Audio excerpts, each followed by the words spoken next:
CBS Radio Mystery Theater presents...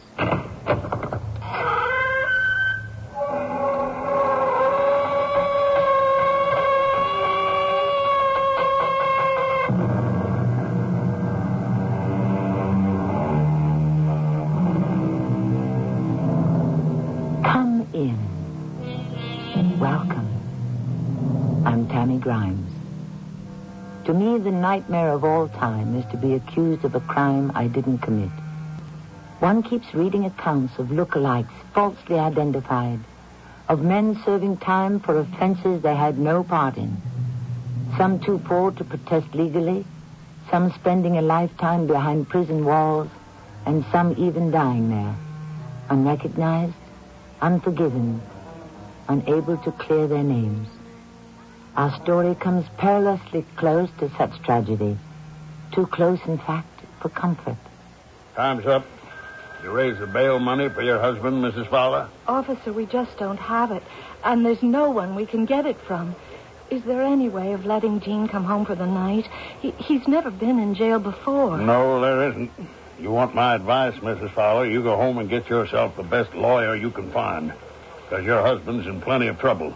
Armed robbery is no picnic. But Gene didn't do it. That's what they all say.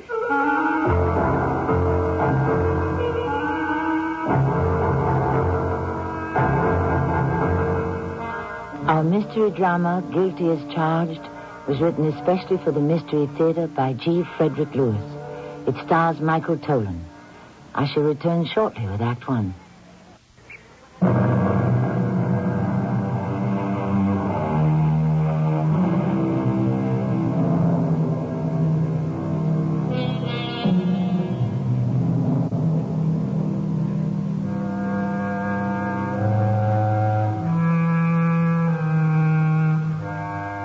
Our curtain rises on a bucolic scene. A fall day, red and golden leaves cascade upon dirt roads and parkways. Along one of these strips of concrete, Gene Fowler, hardware salesman, comes barreling along at 60 miles an hour. It's been a long trip this time, and he's almost home. Suddenly he hears a sound that makes him look up into his rearview mirror. Doggone it.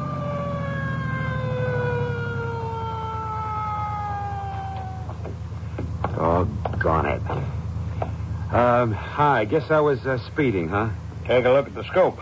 62 miles an hour in a 35-mile-an-hour zone. This parkway is 35 miles an hour? That's what the sign says. Well, my Lord, it must be the only parkway in the USA under 35. I come along here all the time. When did they change it? It's been 35 miles an hour for the last 10 years. Driver's license and registration, please. Jane, it was a disaster. Even this morning, I can't get over it. $90 fine plus 10 for some darn surcharge. $100. Do you remember when we were first married, Gene, and I'd go on the road with you? You remember how you used to kid me because I wouldn't let you speed? Well, now you know. Oh, heck, I thought I could take it easy this morning. I'll answer it, dear. Hello? Yes, this is she. Mm-hmm. Yeah, he's right here. You want to talk to him? Okay, I'll tell him. Listen, officer, don't you think $100 for a speeding ticket is the limit? Who is it, Jane? Well, I do. I think it's exorbitant. Jane, who's on the phone? It's the police. Yes, of course he will. Well, I still think it's outlandish. All right, officer, I'll tell him. The police. They want you to stop by the station house. I'll be darned. They get your license, your registration, proof of insurance, and still that's not enough? Well, at least it's not the other end of town. Well, I'm not looking forward to seeing those clowns again. When do they want to see me? Well, this morning, the officer said. Well, I might as well do it now and get it over with. Some way to celebrate the first day I get home. Yeah? Officer, my name is Gene Fowler. Someone called me at home and asked me to come over to the police station. Is it about the speeding ticket? Jack, I think this is the man you're looking for. Somebody wants to see me? Don't turn around. Just stand facing the desk and put your arms behind your back. Hey. Hold your wrists closer together. Thank you. Stay right there and don't move. Hey, why are you putting handcuffs on me? What are you doing? Making sure you're not carrying a gun. Is he clean? Yeah. Write it down on the sheet. You can turn around now, Mr. Fowler. Will somebody please tell me what this is all about? What did I do? Mr. Fowler, you're under arrest for armed robbery.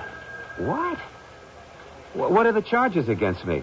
Where did I do this armed robbery? You held up a hardware store in Plattsville on September the 8th. Robbed a young woman cashier at gunpoint, $150. That's not possible. I wasn't anywhere near Plattsville on September the 8th. I was on the road selling. And what do you sell, sir? Hardware. Look, how come I'm accused of this holdup? Your photograph was submitted to the young woman who was robbed. What photograph? I've never been photographed by the police in my life. Copies of all motorists' photos registered in the state are on file. We assembled 15 of them according to age, build, and height. Yours was picked out by the young woman who was robbed. She identified me by my picture? There'll be a lineup for corroboration. She was sure? Definite, quite definite in her identification. All right, Miss Fowler, you come along with me. Take you to be fingerprinted. Hey, wait a minute. Can I make one phone call? I have to call my wife. After you've been fingerprinted and booked.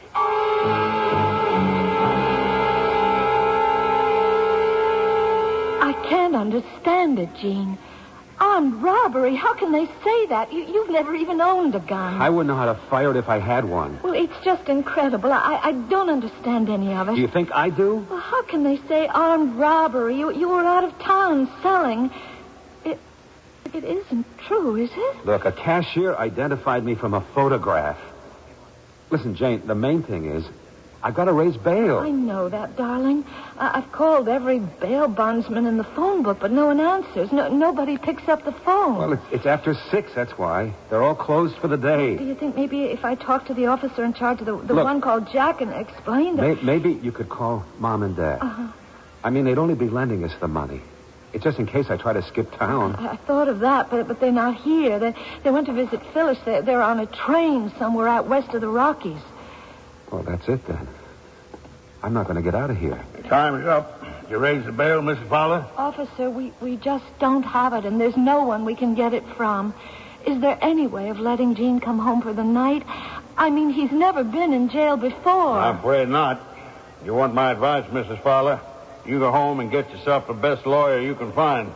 Because your husband's in plenty of trouble. But he's done nothing. He's innocent. That's what they all say. Now your time's up. You'll have to leave now.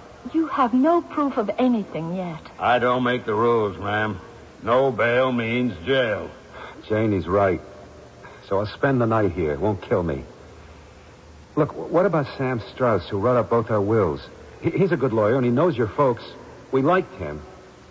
See if you can reach him. Tell him everything. Tell him I'm in jail for somebody else. Wait, hold it, Sam, before we go in.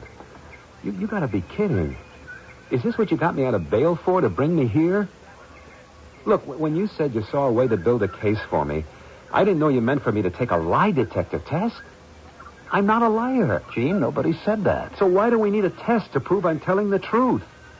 I mean, why? Gene, now wait 1 minute. You need all the ammunition you can get. Now, Dave Clark is a polygraph expert. I've asked if we could come and see him, and he agreed. And this is the place where he works? Look, David's an old friend. He gets calls from all over the world for his services. Polygraph machines, tape recorders, everything he uses. Now, this isn't some fly-by-night pie-in-the-sky business. This is real, and it works. Now, do I ring the bell? All right. It'll do a lot to establish your credibility. Doesn't the fact that a man is innocent mean anything anymore? It's up to us to prove it. Oh, I see. Guilty as charged until I prove myself innocent. Not the other way around. Sam. Oh, is this Mr. Fowler? Come in, please. Hello, David. You look fine. Have you been busy? The rights of the innocent never stop. Walk right through to the examining room. Is that the gizmo? The lie detector? That's all there is to it. David, I'd appreciate it if you'd clue Gene in as to how the polygraph works. Certainly. This control box is portable. The knobs are controls, and there are 4 pens. See there? Uh-huh. They record on the moving graph paper as the subject responds to the questions. 2 of the pens monitor respiration, the 3rd pulse reaction, and the 4th what we call galvanic skin responses. You see, Gene, the temperature of a person's skin changes if they're under emotional stress. Look, if I decide to take a chance with this thing, can we do it right now? Well, not really. You see, I need time. First of all, I'll need to know directly from you what are the facts of the case as you see them. I need that to prepare my questions. Then I interview you in that chair. If you permit, we tape record it. You're in the best of hands with Dave, believe me. It's all standard procedure. I don't know. I'm of two minds about this. There's a lot I don't like. I don't like where you sit. You're in back of me asking questions. I don't like the wires. Well, the wires with the rings are placed over your fingers to measure ring responses. Yeah. Well, let me think it over. Gene, it doesn't do any good unless you're completely convinced that this procedure can help clear you. How many questions? I mean, I can't sit here for hours. Well, there'll be 5 key questions, that's all. And how accurate is this polygraph? Well, it could be anywhere from 75 to 90% right. It depends.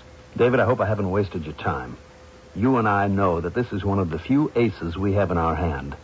But it's up to Gene to decide if he wants to play this hand.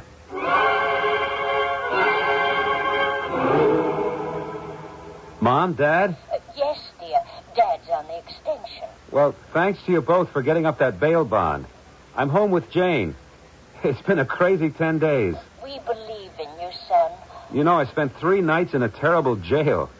We have this lawyer who got me out on a promise to the court. But it was you who put up the 10% cash down payment for the bond. We can't tell you how much it's meant to Jane and me. Well, if you need more, Gene, you just call us. Thanks, Mom. Listen, I had a polygraph test, too. Well, what's that? A lie detector. I did okay. Our lawyer set it up. I was nervous, but Jane wasn't at all. How is Jane, dear? How's she taking it? Fantastic. She's been fantastic. I mean, it's been like Hitler's Germany. You don't have any say in anything. I was identified as an armed robber, and that was it. Gene, Sam is here. He wants to talk to you. Oh, Mom, Dad, our lawyer's here, so I'm going to have to ring off. I'll call you again. Mom, I love you. I'll be talking to you. We love you too, Gene. Take care. Bye. Jane, did he say what he wanted? It's awfully late. Oh, Gene, I'm sorry about the hour, but I wanted you to know right away. David has been looking over the graphs again, and he's not as positive as he was when we left him. What does that mean? Well, he should you take at least 2 more tests. That on the basis of what he has, if he were asked for his testimony tomorrow, he'd have to say that it was inconclusive. You mean he's not sure I was telling the truth? That's what it means. So I think the best thing is to hold down there tomorrow and try again. The heck with it. Gene. Look, I say no. I'm not going to. It's asking too much of an innocent man to make him go on proving himself. Nothing doing.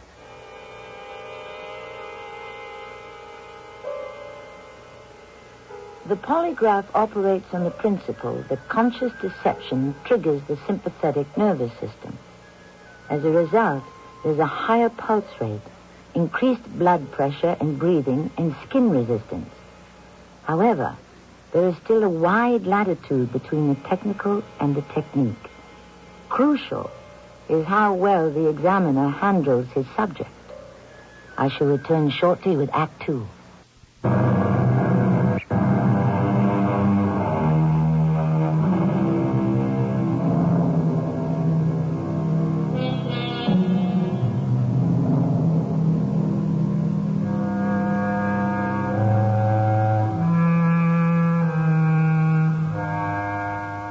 Gene Fowler, accused of armed robbery, has taken a polygraph test to prove he is not lying.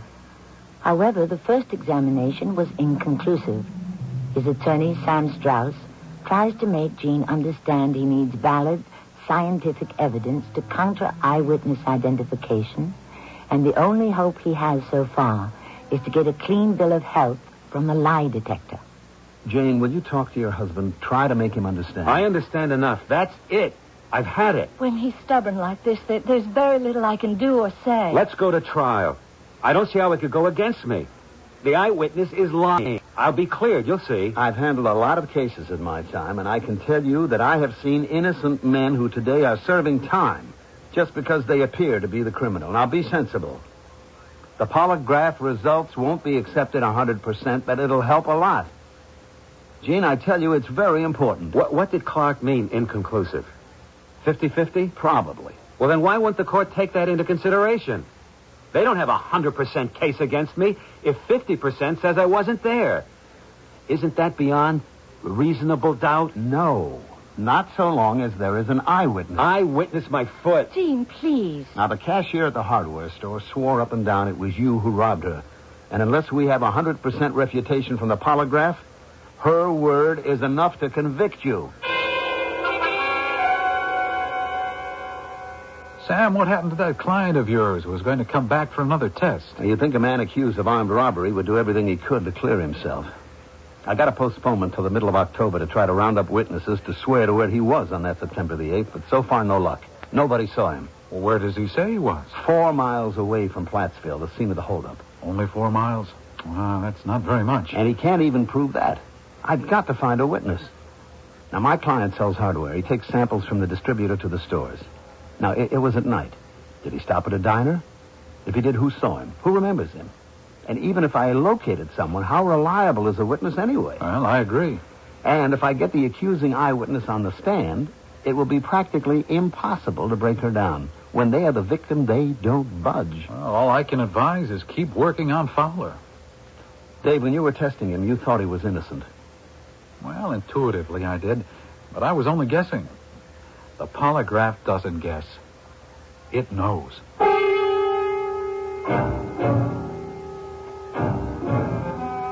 It's easy for an attorney when you have both the law and your client to convince. In this case, I knew another test was essential. But how to get this across to Gene Fowler, that I didn't know. Then one night, at his house, trouble struck with a capital T. Jane? Jane, was that the front door? There's a state trooper here. Oh, now what? A state trooper, you know, the ones with the big hats. Well, what did he say? Well, he just said, "Is your husband Mr. Gene Fowler?" And I said, "Yes." "Is he at home?" And I said, "Yes." And he said, "May I talk to him, please?" Oh, okay. I might as well see what he wants. I'll go talk to him. Mr. Fowler, I'm State Trooper Carson. May I come in? I guess so. I have an inquiry here and a description of a certain party. We'd like to verify whether the description fits you, sir. Fits me? Well, why me? Well, as I look at you now, sir, I would say it certainly is possible. How tall are you, sir? 5'9". Gene? You always wear your hair like that? In a crew cut? Yeah, sure. Gene, can I see you for a minute? Oh, excuse me, my wife. Gene, do you think you ought to be answering those questions without Sam being here? He's only asking me how I look. He can see that. It's okay. Maybe this will help. Come with me. Look, there's no reason why Mrs. Fowler can't stand here with me. Well, I don't see why not. My wife was just wondering if I should answer your questions without our attorney present. We've had so much trouble lately. Well, I can understand, Mr. Fowler. Would you mind very much undoing your tie and opening your collar? Yes, I would. What for? Well, just to verify the information they've given me. I certainly can't forge it. On the other hand, if you've nothing to hide, why not? Well, I don't mind opening my collar. How's that? That open far enough? Mm-hmm. I notice you have a mole. Would you say that's about 3 inches below your chin? I've had that mole all my life. I've never measured it. I'd say about 3 inches. Yeah. Oh, that's all, Mr. Fowler. I appreciate the time you've given me. Trooper Carson. Yes, ma'am? Can you tell us what all this is about? Well, I guess there's no harm in letting you in on it. They'll be notifying you in due time. Who will? Your local police.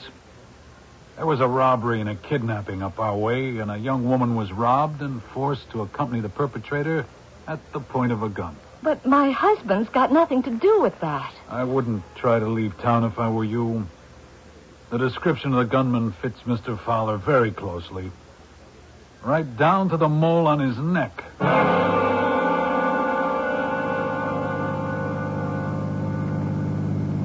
Sam, it gets worse and worse. What can we do? It's as if every crime is traced to our door. Jane, let me explain. Jane's right. What is this? Does every hold-up man look like me? Don't I have some rights? I was going to say that I'll get in touch with the state police. Now, you haven't been formally charged with anything yet, have you? He didn't tell us a thing. Not where it happened or when. Just, up our way. All right. Don't excite yourself. I think maybe you're beginning to realize why another polygraph test could help you. If I didn't, would we be driving to David Clark's house right now? Gene, it's the big white house right here. Right here. Gene. I'm sorry I hit the brakes like that. I guess I'm nervous. Now, there's nothing to be nervous about. Sam, should I wait in the car? I don't want to be in the way. You won't be. You won't even be allowed in the room with me. Nobody is. I don't like that either. Jane, there are some magazines that you can read, and you and I will set up. I brought my knitting. I'll get through fast now that I know the routine. The actual test is only a couple of questions. Is that so? Yes, 5 key questions are the limit. Only 5? That's the way it is. David told me they do it all that way, all the examiners. Are you ready, Gene? Yeah. Jane, if I never really believed in the value of the total truth, I sure do now. Let's go.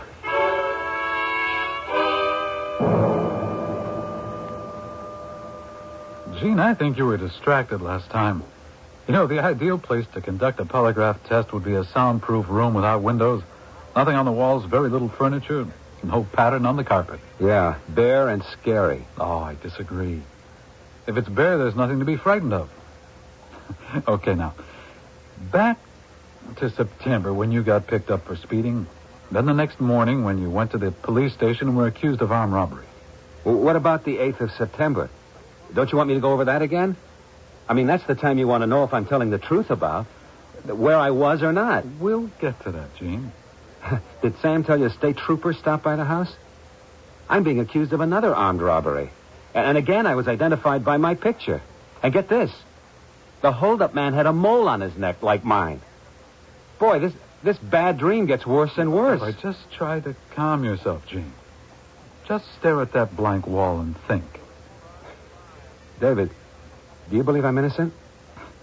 Well, how can I say anything one way or the other? This is a scientific study. I can't say that I hope, yes, that the only responses you'll give are the truth. I tried to do that last time. I'm sure you did. But the variables between your breathing, heart, blood pressure, and skin tension just didn't match up, and, well, I, too, have to be truthful. You're right. I'm calming down.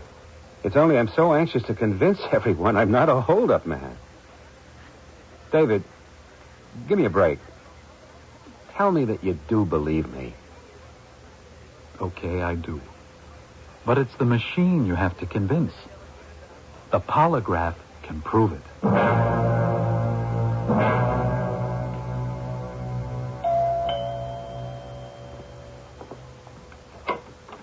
Yes? Oh, hello, officer. Is Mr. Fowler at home? Is Mr. Fowler home? Is my husband home? Where do you think he'd be at 7 o'clock in the morning? Out somewhere holding up a store? Now, Miss Fowler, I only asked. He may be upstairs getting dressed. Is that enough information for you 2 policemen? Would you mind calling him downstairs? We'd like to talk to him. Yes, I would mind. I would mind very much. By what right do you police come barging in here at this hour of the morning? What's all the racket down there? Would you come to the door, Gene? The secret police are here. Hi, Officer Jack. Eugene Fowler. You know me. Officer Dreyfus and I are taking you into custody. We have a warrant for your arrest. You come with us, please. Okay. What is it this time? Armed robbery, kidnapping of a young woman from a drugstore. The young woman was taken across the state line. Is that the charge the state trooper came to see me about? I don't know about that, Mr. Fowler. I've never heard of such a thing. Accusations right and left. You'd think Gene was the only hold-up man in the United States. Ma'am, he fits the description. Says here he has an identifying mark on his throat. 1,000 people have probably got moles on their throats, maybe 1 million. Let's go, Fowler. You're not taking Gene outside this cold weather in his pajamas. Yes, we are, ma'am. We have a car outside. You just try to do that. Go on. I dare you. Gene, you go upstairs this minute and put your clothes on. Now, ma'am. No, don't you ma'am me. Gene, go upstairs. Get. I'm afraid one of us will have to go upstairs with your husband. I have never heard of such a thing. You're acting as if Gene were a hardened criminal who'd run away or something. It's too much. I'm sorry, Mrs. Fowler, but we have our orders. And you don't take chances with a man who is under arrest.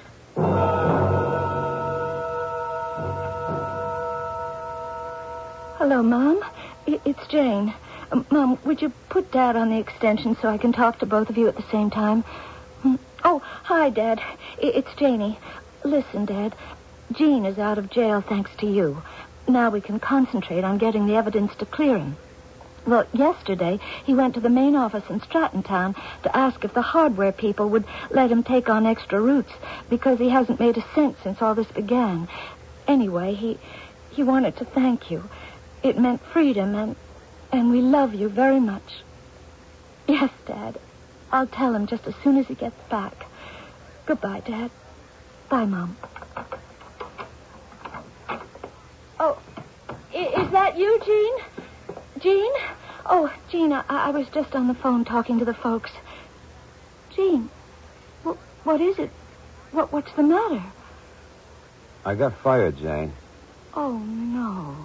I went into Green's office, and he said, I'm glad you're here, Fowler. Saves me the trouble of getting in touch with our district manager.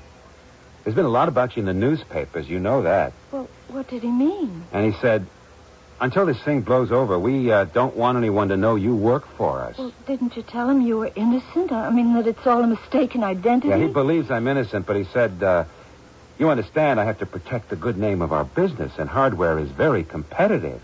Is this a leave of absence or what? It's the or what. They gave me a severance paycheck, but it isn't going to last very long. I better tell Sam. Well, what can he do? He's still fighting the 2 cases that haven't come to trial. I want him to know that I can't pay him, that it's hopeless. I feel I've come to the end of everything.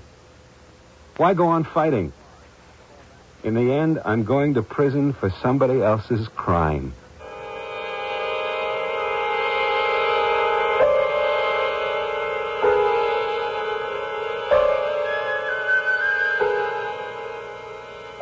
We are brought up to believe that man will go on struggling against injustice to the bitter end.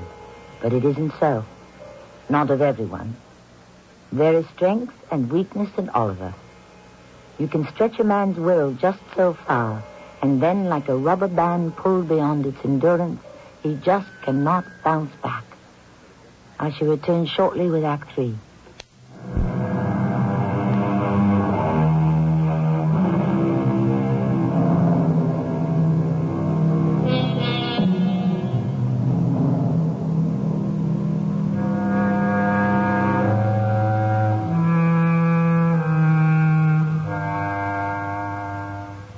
The search for truth is as old as the first lie, which probably predates Adam denying he ate the forbidden fruit.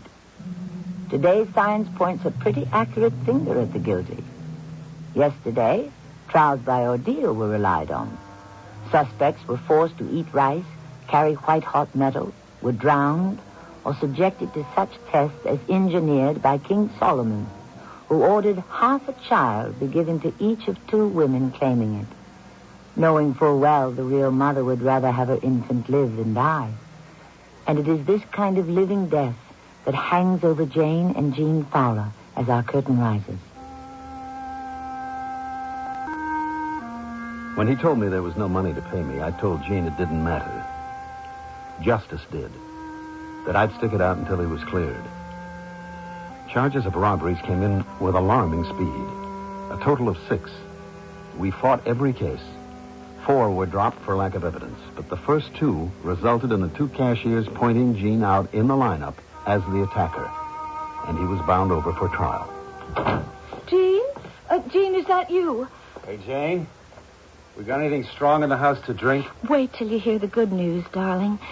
Sam called. 2 cases against you were dismissed and 2 withdrawn. The witnesses refused to testify. Now there are only 2 left. Gene, what are you doing with that chair? It's in my way. Gene. Everything's in my way. What is the matter with you? Would you look at yourself? You look like a wild man. Gene, look in the mirror. Yeah, you're right. I see a wild man in the mirror, and I don't wish to see him anymore.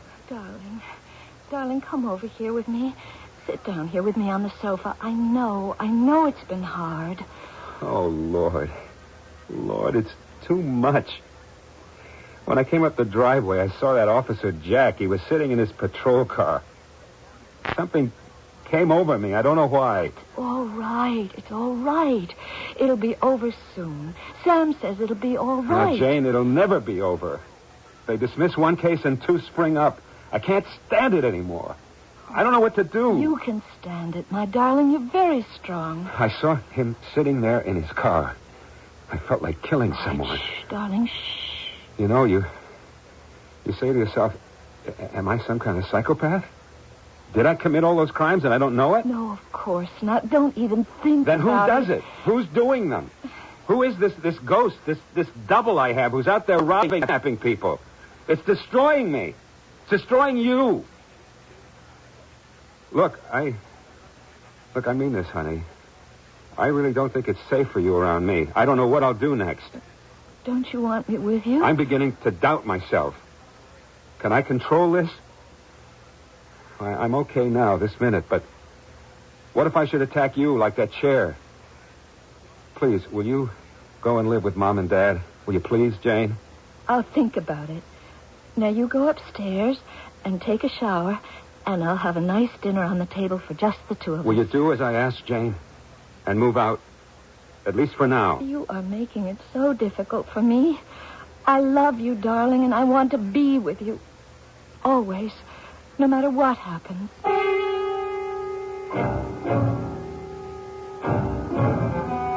I think the trial came just in time. There was only one. The second case was dismissed. No question, even Jane was beginning to have her doubts as to her husband's innocence. We worked hard. I played up the evidence of no fingerprints. The robber had worn gloves. I found a policeman who Jean had talked to the night of the 8th to get directions miles away. And David's lie detector, 100% favorable, helped a great deal. In the end, Jean Fowler was acquitted. I went on to my next case, which took me out of town for about a month. Sam! Hey, Jane, look who's here. I can't think of anyone I'd rather see, especially today. Where were you? We've been trying to call. Another case, another town. Thought I'd come over and bring a little something. Today of all days, we're celebrating. Well, the trial's been over a month, and you two are still celebrating? It's our wedding anniversary. 5 years ago today. 5 years ago today, and it doesn't feel any more than 50. Hi, Sam. Don't mind Jane. Some days she talks funny. We haven't seen Sam in a month, and all you can say is hi? Hi, Jane.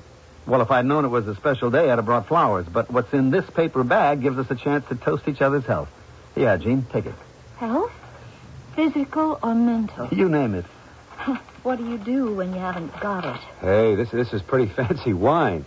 Honey, look at the label. Oh, that's a sweet thought, Sam. I'll go get some glasses. And a corkscrew, honey. Sam, do you notice a change in her? Well, relief that it's all over can be a big shock to the system. You both went through some real hell. I think we're coming apart, Sam. It's as if all those horrors of being falsely accused was what held us together. Are you saying that Jane wants to leave you? Yes, I am. All those months of screaming in the face of injustice took the heart out of it. It destroyed a kind of innocence our marriage had. You want me to talk to her? I don't know what good it would do. I love Jane, and I need her, but I don't think she loves me or needs me anymore. Here we are. 3 glasses and 1 corkscrew. Okay, let me do the honors. I'll open and pour. Okay. And while you're at it, I think I ought to tell you both something that happened right after the trial. I thought it could wait, and I thought it should wait. What? Not another mistaken identity. You remember Judge Garvey, who presided over the trial? I sure do. A great guy. Well, after the court was cleared and you two went home, he called me into his chambers. Now, I know him. I've often represented cases before him. He said to me, Strauss, that young man who was acquitted in the courtroom today, were I his attorney, I'd advise him to get some medical help.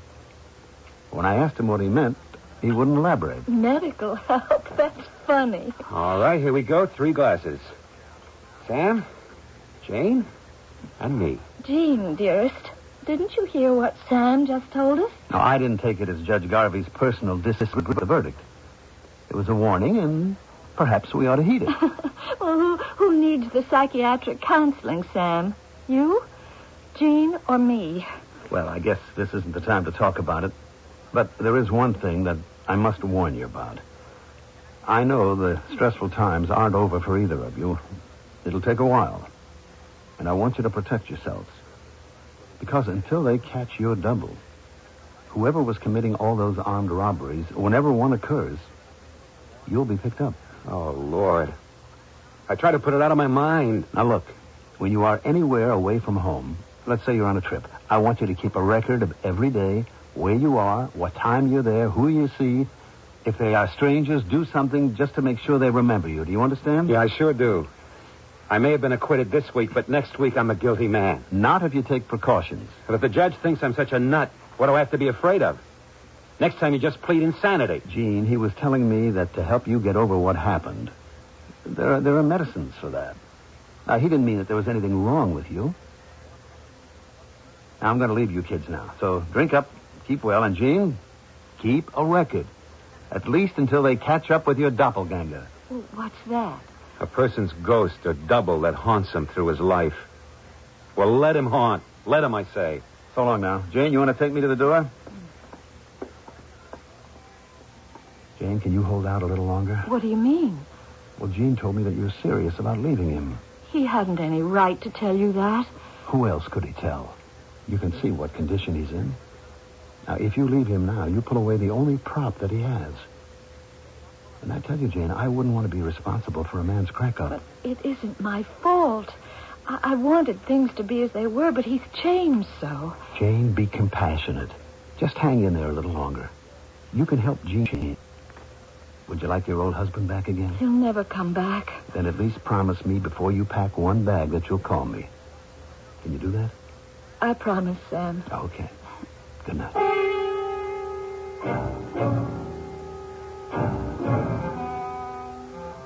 2 weeks went by, then 3, then 4. And I heard nothing from either Jane or Gene. I hope he was logging every night in daylight minute. Strange, because his double, whoever he was, had not struck since the trial. But I knew as the time got longer that the odds would get shorter. Then my phone rang. Sam Strauss speaking. It's me, Sam. Jane Fowler. Sam, we're taking a sales trip together, Jean and me. Just like when we were first married. Oh, that's great. Where to? Luck finally came our way. Jean's old boss at Allied Hardware put him back on the road, and he and I are going to make that first sales trip together. Here's Jean, Sam. He just wants to say hello and goodbye. Hello, Sam. Jane just told me the great news. Well, things worked out pretty good. Insurance wasn't for me, Sam. But now I think I can make enough to pay you for your invaluable services. Tell me, how are you feeling? Are you calmer? I think so. I stopped having nightmares about being arrested. I see a future. It's all pretty good. When do you leave? In about 10 minutes. And when will you be back? Oh, 4 to 6 weeks. I got a lot of territory to cover. And some brand new eyes that ought to sell like hotcakes. Well, have yourself a real good time. I'll keep track at this end. And, you leave a trail of witnesses wherever you go. If you locate my doppelganger, nail him, Sam, will you? I sure will. And I'll order a double scotch and a rice pudding in every tavern we hit. People won't forget me. Gene Fowler and Jane did just that. Nature waitress and motel clerk saw them coming and going, having long conversations with bartenders, ordering unheard-of sandwich combinations, anything so that people wouldn't forget them. One night, they pulled up in front of a diner. It looked like every other diner they'd ever been to, only it wasn't. Anybody makes a move and he'll get one through the head just like the short-order cook. Come on, little lady. You're going for a ride. The cashier comes with me. Into the car with you. I'm going to get him. Gene, what are you doing? I'm going to get that guy. You saw what he did. He shot someone, a holdup. He's got that girl as a hostage in his car. Gene, don't. It's not your job. Let the police get him. Yeah? I'm still waiting for the police to give me a fair shake. Look at that guy go. But I'm right on his tail. Gene, don't be crazy. He's got a gun. What are you going to do? Ram him? And then what? You'll kill us both. Gene, stop. Stop the car. Darling, I can stop the car and let you out if that's what you want. But I'm going after that guy. I'm following him if it takes all night. Gene, we're doing 80. I've been through this. I'm not going to let some other poor jerk get blamed for what I've seen him do. Please don't. We'll all be killed. What can you hope to do? I'll tell you what I hope. That the police will see two cars doing 80 on a highway and they'll stop us both. Yeah, somebody up there heard me. Look at that. The cop passed us and went on ahead. He's going to stop them first. I hate that sound, that siren. I used to also. Last time I heard it was when they pulled me over for speeding. There they are, up ahead. They've stopped the hold-up man. He's getting out of his car with his hands up. Oh, boy. There is some justice after all.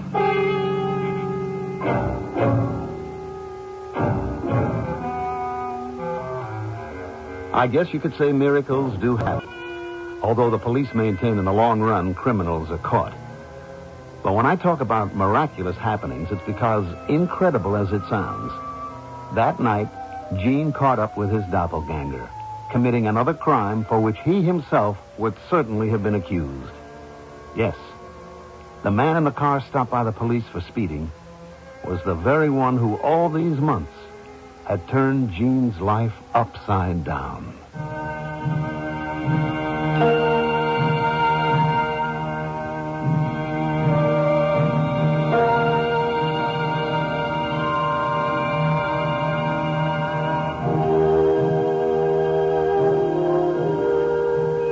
Today, Gene Fowler has been promoted from salesman to district manager. But he and Jane still have time to make trips. However, they still both keep an accurate record of where they are and who they meet. After all, having been struck by lightning so many times, who is it to say it could never happen again? I shall return shortly.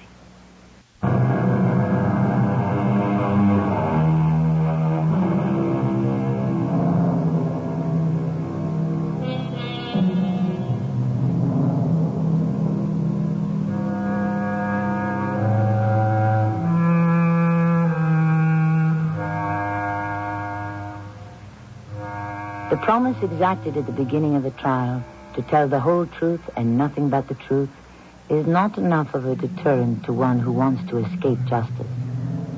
Can a scientific instrument force the truth from a person bent on lying? The fact is, the lie detector is used more by a defense counsel to clear the wrongly accused. That's a great step forward. Better than trials by ordeal. The next step, a foolproof system to convict the guilty. Or do we already have it? Trial by jury. Our cast included Michael Tolan, Carol Teitel, Manda Kramer, and Lloyd Batista. The entire production was under the direction of Himan Brown. And now a preview of our next tale. I am the master, you, the slave. What are you going to do? No. Don't come near me. You will not go any place, you fool. What are you saying? No. Stay away from me. Get your hands from my throat, Don Luis. Don't call me Don Luis, you idiot. Linka. I am Linka, high priest of the Chibchas. Darn, I wanted to... Hai tayo, quechua, hai tayo. And this Hector should shut that imbecilic mouth of yours. This is Tammy Grimes inviting you to return to our Mystery Theater for another adventure in the macabre. Until next time, pleasant dreams.